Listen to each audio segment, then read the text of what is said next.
Hi friends, ఎలా ఉన్నారు? నేను మీ దత్ సార్. ఈరోజు మన వీడియోలో గురుకుల మరియు డిఎస్సి అప్డేట్స్ గురించి పేపర్లో ఏమొచ్చిందో ఈరోజు తెలుసుకునే ప్రయత్నం చేద్దాం. ముందుగా వచ్చినట్లయితే మనకు గురుకుల పోస్టుల భర్తీకి సన్నాహాలు అని చెప్పేసి ఒక వార్త అయితే వచ్చింది. తర్వాత ఇంకోటి 20,000 పోస్టులతో మెగా డిఎస్సి వేయాలి అని చెప్పేసి వార్త అయితే వచ్చింది. ఈ విధంగా ఇంకో పేపర్లో మెగా డిఎస్సిని ప్రకటించాలి, శ్రీధర్ బాబు ఉత్తమ్కు బిఎడ్ డిఎడ్ అభ్యర్థుల సంఘం వినతి అని చెప్పేసి ఒక వార్త అయితే రావడం జరిగింది. సో వీటి గురించి మనం పూర్తిగా డీటెయిల్స్ తెలుసుకునే ప్రయత్నం చేద్దాం. ఫ్రెండ్స్, మీరు కనుక ఫస్ట్ టైం మన ఛానల్ని విజిట్ చేస్తే మన ఛానల్ని సబ్స్క్రైబ్ చేసుకుని మమ్మల్ని రెగ్యులర్గా ఫాలో అవ్వండి. అంతేకాకుండా మీరు school assistant Telugu, school assistant social, ఎస్జిటికి సంబంధించినటువంటి ఆన్లైన్ టెస్టులు రాయాలనుకుంటే మన ఛానల్లో అందుబాటులో ఉన్నాయి.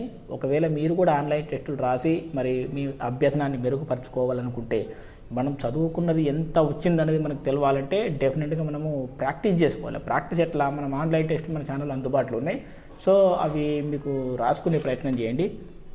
లింక్ డిస్క్రిప్షన్లో ఇస్తాను, కామెంట్ బాక్స్లో ఇస్తాను. మీరు వాట్సాప్ గ్రూప్లో జాయిన్ అవ్వడం ద్వారా మీరు ఫుల్ డీటెయిల్స్ తెలుసుకోవచ్చు. సో ఇక టాపిక్లోకి వచ్చినట్లయితే 20,000 పోస్టులతో మెగా డిఎస్సి వేయాలి, మంత్రులకు డిఈడి బిఈడి అభ్యర్థుల వినతి అని చెప్పేసి వార్త అయితే వచ్చింది. వెలుగు పత్రికలో రాష్ట్రంలో 20,000 పోస్టులతో మెగా డిఎస్సి నోటిఫికేషన్ వేయాలని డిఈడి బిఈడి అభ్యర్థుల సంఘం ప్రతినిధులు ప్రభుత్వాన్ని కోరారు. గత ప్రభుత్వం ఇచ్చిన 5,089 పోస్టులకు మరో 15,000 పోస్టులు కలపాలని విజ్ఞప్తి చేశారు. బుధవారం సచివాలయంలో మంత్రుడు శ్రీధర్ బాబు, ఉత్తర్ కుమార్ రెడ్డిని కలిసి వినతి పత్రాలు అందించారు. టీచర్ల బదిలీలు, ప్రమోషన్లతో డిఎస్సికి ముడిపెట్టకుండా వెంటనే అనుబంధ నోటిఫికేషన్ జారీ చేయాలన్నారు. పరీక్షా తేదీలను వెంటనే ప్రకటించాలని, ఆఫ్లైన్ విధానంలోనే ఎగ్జామ్స్ కొనసాగించాలని కోరారు. వాస్తవం చెప్పాలంటే ఇక్కడ ఆఫ్లైన్ ఎగ్జామ్స్ కంటే ఆన్లైన్ ఉండడం బెస్ట్. ఎందుకంటే ఆన్లైన్ ఎగ్జామ్స్ ఉండడం ద్వారా ఫలితాలు ప్రకటించడానికి ఆలస్యం కాదు. అది ఆఫ్లైన్ పెడితే అవన్నీ మాన్యువల్గా తీసుకొచ్చి కంప్యూటర్లో పెట్టి స్కాన్ చేసి ఇవన్నీ చేయాలంటే పెద్ద తలనొప్పులు. సో ఈ రోజుల్లో అసలు ఉద్యోగం ఎగ్జామ్స్ రాసిన తర్వాత కూడా నమ్మకం లేకుండా పోతుంది. కాబట్టి ఆన్లైన్లో పెట్టేస్తే ఫటాఫట్ అయిపోతుంది ఒక ఇది ఉంది.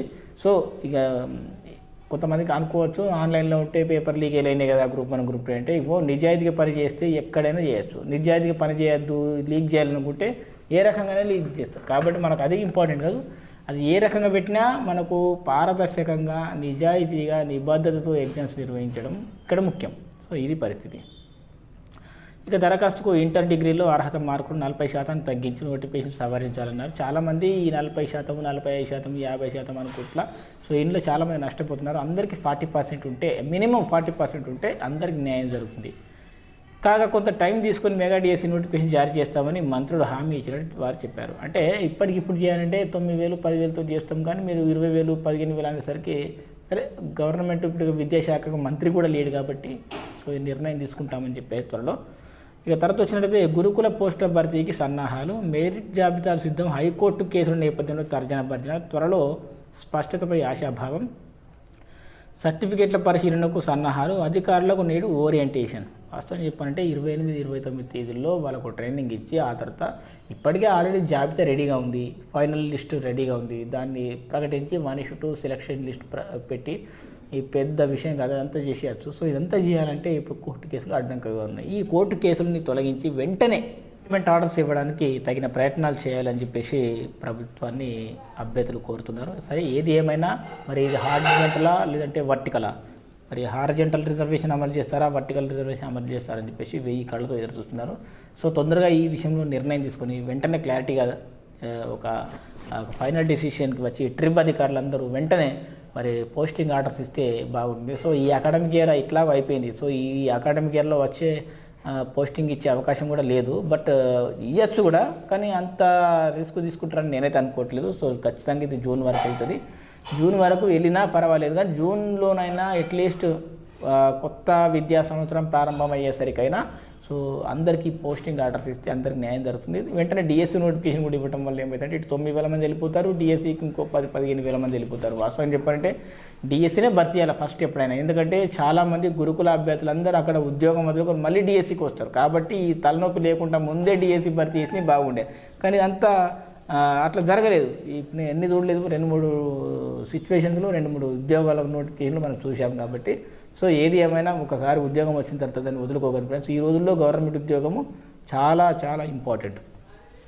ఇక మెగా డిఎస్సిని ప్రకటించాలి, శ్రీధర్ బాబుకు ఉత్తమ్కు బిఎడ్ డిఎడ్ అభ్యర్థుల సంఘం వినతి అని చెప్పేసి ఒక వార్త అయితే వచ్చింది. విద్యాశాఖ ముఖ్య కార్యదర్శికి వినతి అని చెప్పేసి వార్త వచ్చింది. 15,000 ఉపాధ్యాయ పోస్టులు కలిపి డిఎస్సి అనుబంధ నోటిఫికేషన్ విడుదల చేయాలని కోరుతూ విద్యాశాఖ ముఖ్య కార్యదర్శి బుర్రా వెంకటేశం, పాఠశాల విద్యాశాఖ కమిషనర్ శ్రీ దేవసేనను బుధవారం తెలంగాణ రాష్ట్ర డిఎడ్ బిఎడ్ అభ్యర్థుల సంఘం రాష్ట్ర అధ్యక్షులు రావుల రామ్మోహన్ రెడ్డి నేతృత్వంలో కలిసి వినతిపత్రం సమర్పించారు. రాత పరీక్ష తేదీలను ప్రకటించాలని, ఆఫ్లైన్లో నిర్వహించాలని కోరారు. ఉపాధ్యాయ బదిలీలు, పదోన్నతులతో ముడిపెట్టకుండా మెగా డిఎస్సిని ప్రకటించాలని సూచించారు. డిఎస్సిపై ప్రభుత్వంలో చర్చలు జరుగుతున్నాయని, ముఖ్యమంత్రితో సమీక్ష తర్వాత నిర్ణయం తీసుకుంటామని బుర్రా వెంకటేశం హామీ ఇచ్చారని తెలిపారు. సో ఏది ఏమైనా ఈ 5,000 పోస్టులు సరిపోవు, మీరు అనే 9,800, 10,000 కూడా సరిపోవు. ఇన్ని రోజులు 10 సంవత్సరాలు వెయిట్ చేసిన దానికి సో ఇదేనా మాకు ఫలితం అని చెప్పేసి అడుగుతున్నారు. సో 15,000 నుండి 20,000 మధ్యలో ఖచ్చితంగా పోస్టులు ఉండాల్సిందే. ఎలాంటి అది కూడా మళ్ళీ ఇది ప్రమోషన్లు, ట్రాన్స్ఫర్లు, టీచర్ బదిలీలకు సంబంధించి దీనికి సంబంధం లేకుండా ఇండిపెండెంట్గా దీనికే దానికి అన్నట్టు చేయండి. సో ఇది కంప్లీట్ అయిన తర్వాత ఇంకా మిగిలినటువంటి ఖాళీలకు మరో నోటిఫికేషన్ గురించి మీరు ఆలోచించండి. కొంచెం టైం తీసుకున్నా పర్లేదు, కానీ ఈ ఉన్న నోటిఫికేషన్కి అయితే పక్కా పగడ్బందీతో ఎక్కువ పోస్టులతో మరి నోటిఫికేషన్ అందించాలని చెప్పేసి అభ్యర్థులు కోరుతున్నారు.